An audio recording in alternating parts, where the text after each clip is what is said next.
Shalom sahabat pijar. Kalau kita melihat fenomena yang terjadi saat ini, kesetiaan dalam perkawinan menjadi tantangan yang semakin besar di tengah pesatnya perkembangan teknologi. Ya.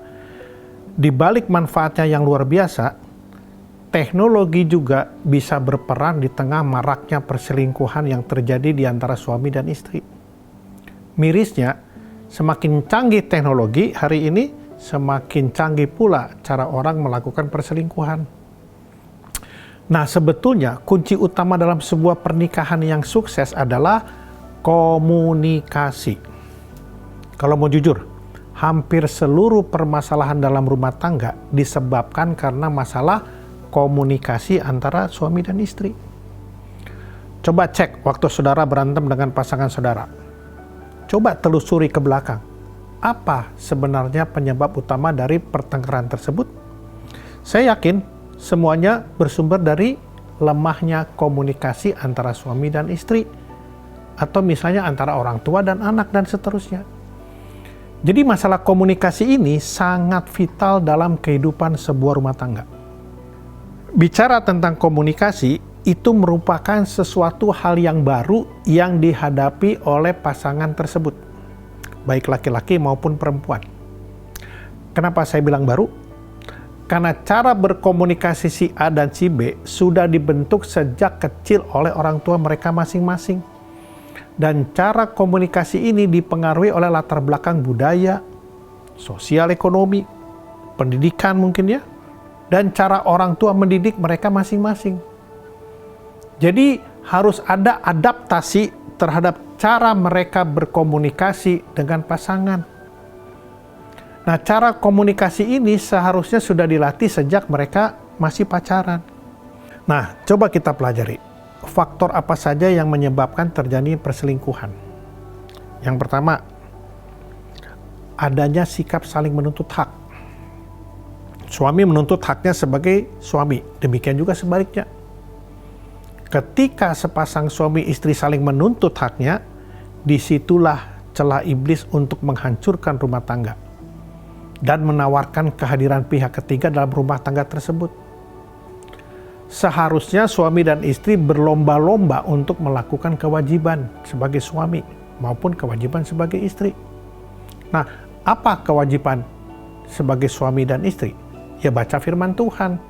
Kalau kita lihat di dalam Kolose 3 ayat 18 dan 19 dikatakan demikian. Hai istri-istri, tunduklah kepada suamimu sebagaimana seharusnya di dalam Tuhan. Hai suami-suami, kasihilah istrimu dan janganlah berlaku kasar terhadap dia. Tapi itulah natur dosa manusia. Yang diutamakan adalah menuntut haknya, bukan berlomba-lomba melakukan kewajiban. Itu yang pertama. Dan yang kedua, penyebab perselingkuhan adalah tidak mau menerima kekurangan pasangan. Sementara kita tahu kan, tidak ada manusia yang sempurna. Setiap orang pasti punya kelebihan dan juga kekurangan.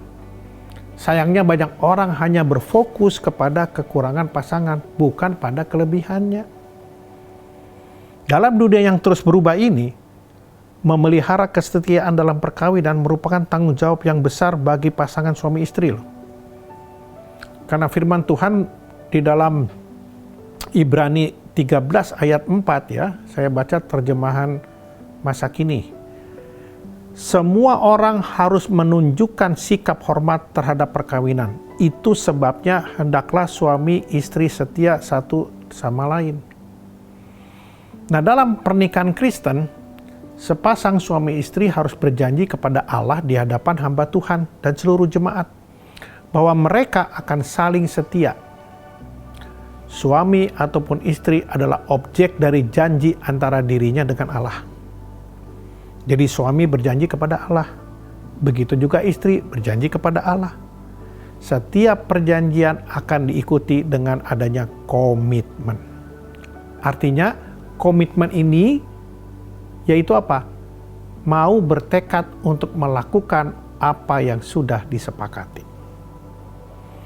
Nah, oleh sebab itu, kesetiaan dalam perkawinan berbicara tentang memenuhi janji kita kepada Allah. Pasangan suami istri harus menjaga komitmen terhadap pasangannya dengan tidak mencari keintiman di luar pernikahan. Baik suami maupun istri harus menunjukkan sikap hormat terhadap perkawinan.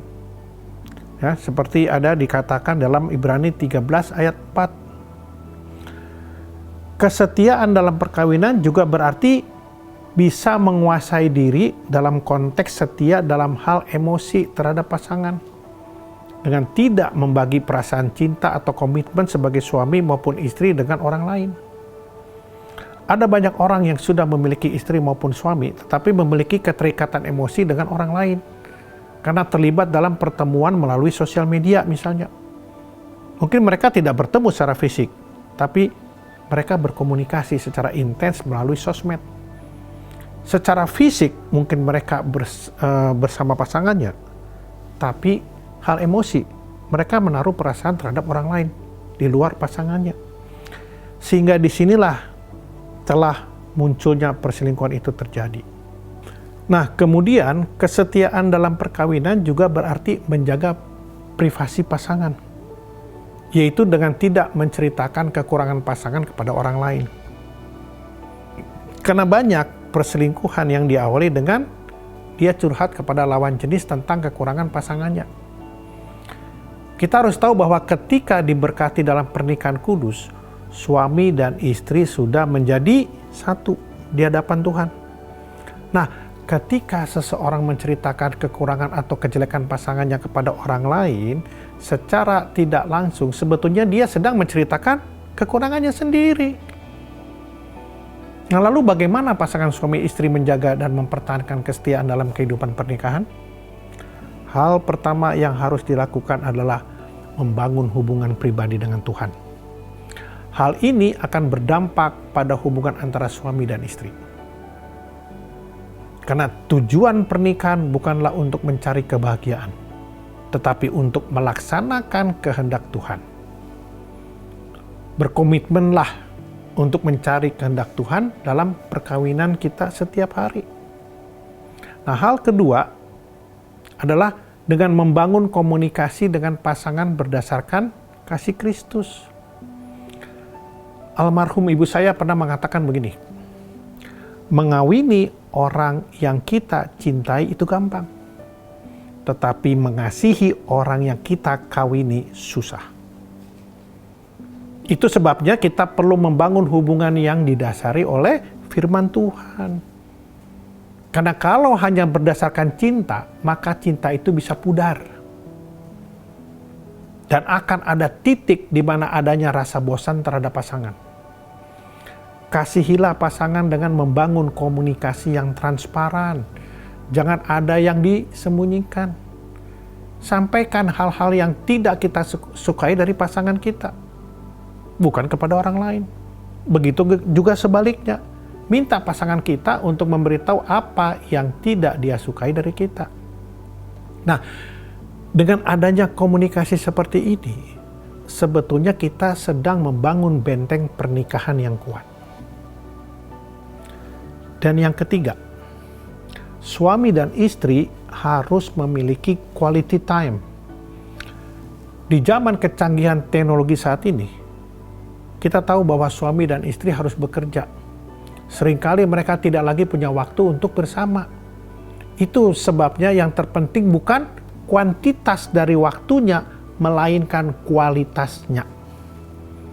Di tengah keterbatasan waktu yang ada, coba lakukan komunikasi yang berkualitas antara suami dan istri. Dan yang paling tahu kualitas komunikasi yang terbaik, ya mereka berdua lah. Ingat, komunikasi yang sehat akan menghasilkan pernikahan yang sehat pula. Saudara terkasih, kita adalah terang bagi Indonesia. Oleh karenanya, jaga terangmu. Tuhan Yesus memberkati.